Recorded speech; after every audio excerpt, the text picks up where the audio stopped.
I think we can all agree it's been a difficult season to be a U.S. men's national team fan, but as the European season slowly comes to a close and we look forward to a summer of a ton of international soccer, the U.S. men's national team fans got some news that we've been waiting on for a long time.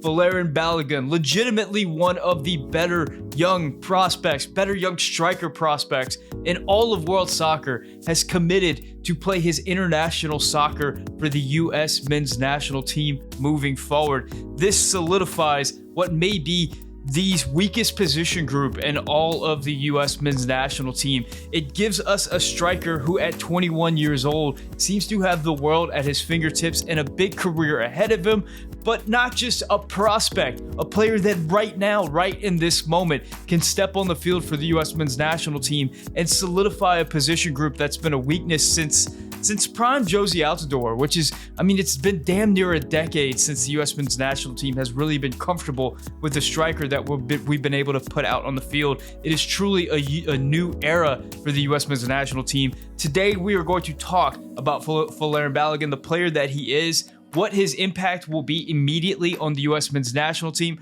what this means for the rest of the striker pool as a whole, what this means for the rest of the team, how we can play moving forward, and maybe most importantly, what this means for the U.S. men's national team as we look towards 2026, the 2026 World Cup, which will be hosted in North America. All that and more on this episode of The Yank Report. What's up? My name is Sam. This is The Yank Report, a show all about American soccer. If you're into that, hit the subscribe button, hit the like button. It is a good time to be a U.S. men's national team fan. Let's talk about Flo Balogun, who this guy is and what he's going to do to the U.S. men's national team after a word from this week's sponsor. BetOnline is your number one source for all your basketball news, stats, and scores. Get the latest odds and lines and the latest match reports for this year's NBA playoffs. BetOnline is your sports intel headquarters this season, as we have you covered for all your insider sports wagering needs, from basketball, Major League Baseball, NHL, hockey, golf to UFC and boxing. The fastest and easiest way to get your betting info, including live betting options and your favorite casino and card games,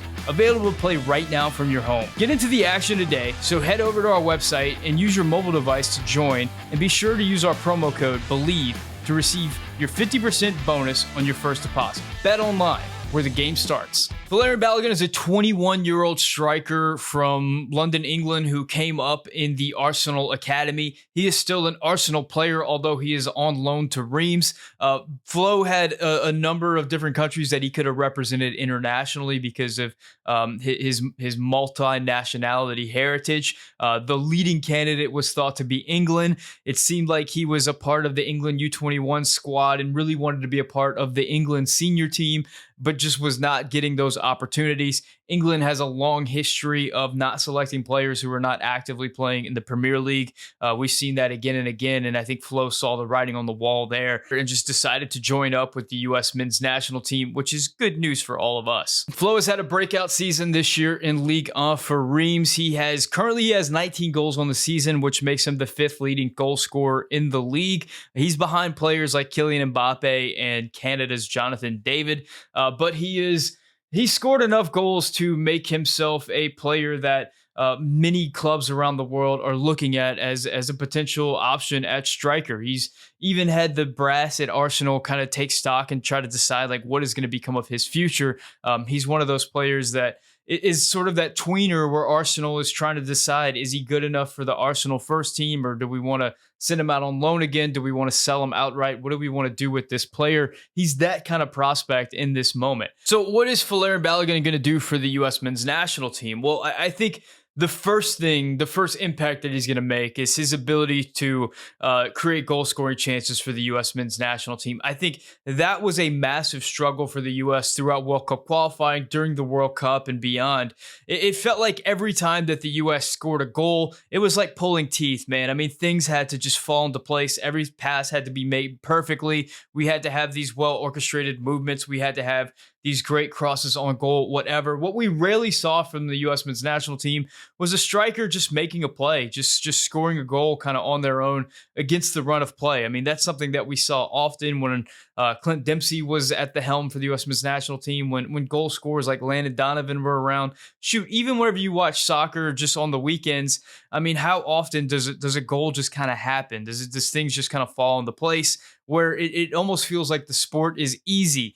That's not something that we saw from the U.S. during World Cup qualifying. It was really difficult to score goals and really difficult to get goal scoring chances for that matter. And I think that is one of the more underrated parts of being a great goal scorer. We all know about the finishing, we know about the speed, the strength, the technical ability, the agility, the acrobatics, all those physical traits and really mental traits that go into being a striker. But what we don't think about is having the ability to put yourself in a position to receive the ball, reading the play ahead of time and making that run at the right moment, drifting away from the defense and being in a position where you can receive the ball, but the defense isn't expecting you. I think whenever you watch great goal scorers, whenever you watch players like Ronaldo and Messi and so, Lewandowski, some of the great goal scorers of our era, you see them so often being in unguarded positions, just being places where the defense isn't expecting them, getting these easy goals, cleaning up in these positions where it seems like, how did that guy get so open in that position? And so much of that comes to reading the game, putting yourself in those correct positions, beating the defender to the spot. All those little things that we're not getting from the striker position with the players that we have at those positions currently, which was making it even more difficult, putting even more pressure on our offense to create goal scoring opportunities for these guys to finish off. And it's just something that was not a strength of the players that we had throughout World Cup qualifying. I think Folarin Balogun changes that in a lot of ways. I think he has the physical traits that's going to allow him to run in behind and beat defenders on breakaways. We've seen that many times from him in France. He has the physical capabilities that once he does get in behind, he can hold defenders off. He can beat defenders to the near post. He can beat defenders to the back post. He has the physical tools to go up and win balls in the air. But you also see him have an all-around striker ability, an all-around attacker ability. He's very much a player of the modern era where you can see him drift out to the wings or kind of fall back into a false nine position and receive the ball and make good quality soccer plays with him. I think he's more comfortable on the wing at putting in crosses and running at defenders. I don't think that we have many strikers in the pool that are very comfortable running at defenders with the ball.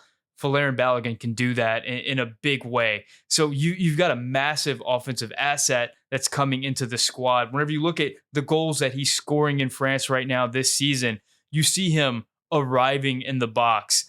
You see him running in behind. You see him running in behind a lot. He's an incredibly quick player, and he's incredibly good at judging when's the right time to make that moment. It's something that we haven't seen much at all from U.S. men's national team strikers. I think Ricardo Pepi in that last window had a nice run in behind, but I think if you think about just World Cup qualifying and just the last 4 years of the U.S. men's national team, it's not something that we've seen a lot. A player stretching the defense from the striker position. Folarin Balogun gives us that ability, which I think is going to create more space for those wingers who were previously tasked with stretching the defense by running in behind. It's going to take a lot of stress off of those players, give more space to, if we continue playing with a central attacking midfielder like Gio Reyna in the middle, just give that player more space to operate. He can also take players on whenever he drifts out wide, which is going to create more positional flexibility, more movement. That's not something that we've seen a lot from the current U.S. men's national team striker pool. You're not seeing guys like Ricardo Pepi, Josh Sargent, Jesus Ferreira, Jordan Pefok kind of drift out wide and become wide attacking players, letting other players shift into the middle. They're just not super comfortable with that. They're not great at that. Once we get to a certain international level, Folarin Balogun can absolutely do that. His movement in the box is really impressive. He can create space in areas where you don't feel like there's a lot of space to be had. He's an acrobatic player. You see him having numerous volleys. There was one incredible goal that I saw from earlier this season where he received a ball over his shoulder and was able to volley it into the back of the net while on a dead sprint beating a defender. There's just not many players in the pool that can pull a move like that off. I think I've seen Gio Reyna do that, but I think he's the only one. Having another player with that kind of technical quality on the field is going to be incredible for the U.S. men's national team. And I think the last thing that I think is a really interesting thing to talk about is penalty taking. I think if you look at the current U.S. men's national team setup, Christian Pulisic has been taking the majority of our penalties. And while he's been pretty damn good at it and has come up huge in some big moments for us, it's not something he does regularly for his club. I mean, at the moment, he's not even playing regularly for his club. So to have another player in the group who is comfortable taking penalties, I think is a really good thing for the U.S. men's national team moving forward. I think if you look at his player characteristics, what you'll see is that it feels like he's a combination of a lot of different strikers that we currently have. It feels like we have strikers that are strong, can play hold up play, but can't necessarily get in behind, aren't great at creating space. We have players that are good at being a playmaker, receiving the ball, finding passes, but aren't necessarily the strongest on the ball, aren't necessarily the greatest in the box. We have players that can do this, but can't do that, can do this, but can't do that. It feels like Flo has a good combination of all these things. He can cover multiple positions and kind of flow out wherever in the attack. He's got really good speed to get in behind and has scored a lot of goals using that. He has the power, the physical tools to hold players off. Once he gets in behind, he's not going to get pushed around easily. And his positioning, I think, is really good. His ability to kind of flow into that area in order to receive the ball and become an attacking threat, I think is just better than anybody that we have currently right now. And this is a good thing because I think it improves what was our worst position group for a long time for the U.S. men's national team. I think we've been, we fall in love with some of these strikers, some of these guys that we have right now. We fall in love with their potential. We fall in love with their personalities. But I think as far as what they can actually do on the field, just a lot of them came up short and just weren't carrying the amount of weight that some of the other players were in the attack. And I think a player like Folarin Balogun just completely shifts that. I think all of a sudden one of our worst player groups is now one of our stronger player groups. And it does really interesting things for the other players in that group. I mean, before this day, if you would have asked me who are our top players on the striker depth chart, I would have said, I think the top two right now are Pepe and Sargent. I'm not sure who's one. I'm not sure who's two, but I think those are the top two. And if you consider that Ricardo Pepi's in a situation where he's likely going to be moving at the end of this year. His club, Groningen, just got relegated. His parent club, Augsburg, we're not sure what they want to do with Pepi at the moment. He seems to be in discussions with some clubs at the top end of the Eredivisie table over in the Dutch league. But I think this move for Balogun really changes things for Pepi as far as his position with the U.S. men's national team. We know that Pepi missed the World Cup. We know that he probably is not too thrilled about that. And he understands that, nothing is given in this soccer world, that you've got to go out there and you've got to earn it on the field. What does this mean for his future, his club selection, the way that he approaches things now that his future as the striker for the U.S. men's national team is in doubt. And at best, he's probably playing for second striker at the moment. Same can be said for Josh Sargent, who's, I don't know. Has he improved a bit since he moved to Norwich? Has he improved a bit since he first arrived at Werder Bremen? Probably. But he certainly hasn't reached the heights that a lot of us hoped for whenever he came out as one of the best U.S. striker prospects ever. I don't know how high his ceiling is at the moment. It feels like he's just more or less going to be this guy that he is right now for a number of years, which is fine as a floor for the U.S. men's national team striker. But I don't think that he's going to be reaching the heights of Balogun anytime soon. Then there's this whole other list of players. I mean, you got Pifak, you got Haji Wright, you got Ferreira, you got Brandon Vasquez. I think the opportunities for those guys is going to be more and more difficult to come by outside of these windows that are like MLS specific for guys like Brandon Vasquez and Jesus Ferreira. Jesus Ferreira has been in the news recently, potentially linked to big club moves to Europe. There's rumors that have floated about Ferreira and Vasquez both from time to time. I don't know what exactly is going on with those players, but I think if international futures is a big thing for them, if they really want to be a part of the U.S. men's national team moving forward, they really are going to have to make moves in order to solidify positions within the U.S. men's national team because, frankly, it's going to be really difficult to make the team at this point as a standout in MLS whenever you've got someone like Flo Balogun occupying one of the spots. And some other guys in Europe vying for those positions. I'm not saying it's impossible. I'm saying it's going to be very difficult. So that might, put a little bit more stress in the minds of some of these strikers that are considering moves in this international window for the future for the national team. And that's something that I think is really good. That's something that we've needed for a long time because the striker position has stagnated for so long and nobody's taken hold of it. It's allowed for some of these guys to maybe be a little bit complacent. Not all of them have been. Some of them have made big moves, but others have not necessarily done that. And it's been such that you don't necessarily have to be playing at the highest level to be called into the U.S. men's national team and even start for the U.S. men's national team, just because nobody's really seized the position up to this moment. I think with Flo Balogun in place, it makes it so much tougher to make this team at the striker position. So I'm curious to see what impact that's going to have on the rest of the guys in the pool. It's also worth talking about how the U.S. is actually going to function as a team structurally, tactically, moving forward. Throughout the Greg Berhalter era, the U.S. primarily went out in a 4-3-3. And of course, we had the MMA midfield that was really good at pressing the opposition, at being athletic, dominating the field, turning the ball over, applying just a clamp to that midfield and just being just absolute nuisance to play through, but at the same time was not the most creative in the attack, just was not the greatest in transition. And because of that, we didn't see a lot of offensive opportunities when those guys were on the field. Since the World Cup, since the Hudson era has begun, it's been more of a 4-2-3-1. It seems like that's the way that Anthony Hudson wants to progress. There's questions about what is the best version of the U.S. men's national team right now. Right now, it's probably still the MMA midfield.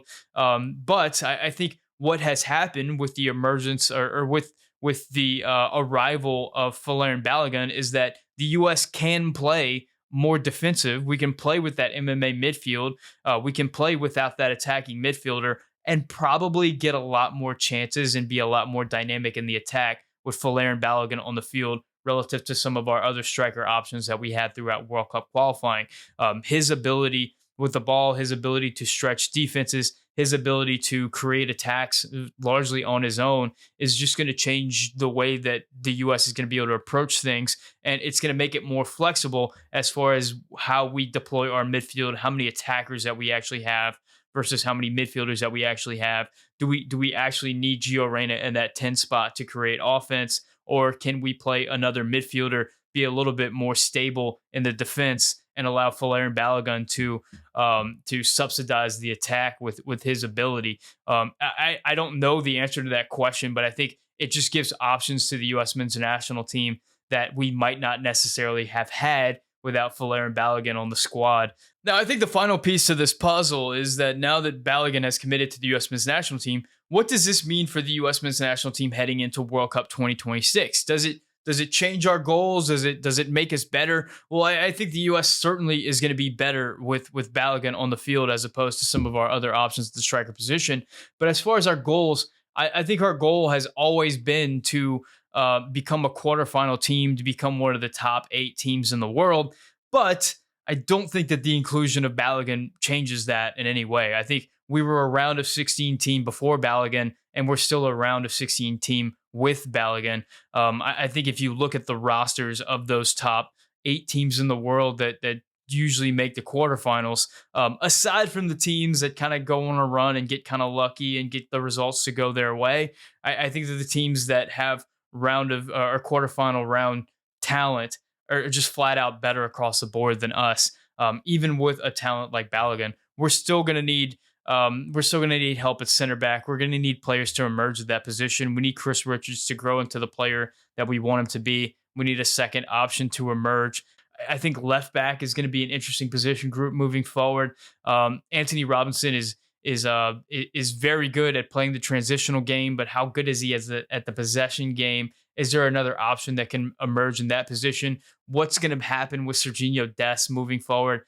That's a bit of a question mark. I think that his floor is going to be good enough to be very good for the U.S. men's national team for a number of years. But is he ever going to get to that level that we all hoped he could whenever he emerged on the scene?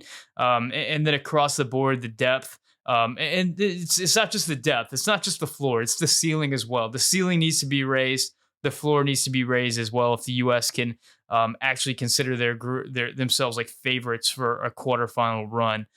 That's really, really difficult. Those are elite teams. Those are players.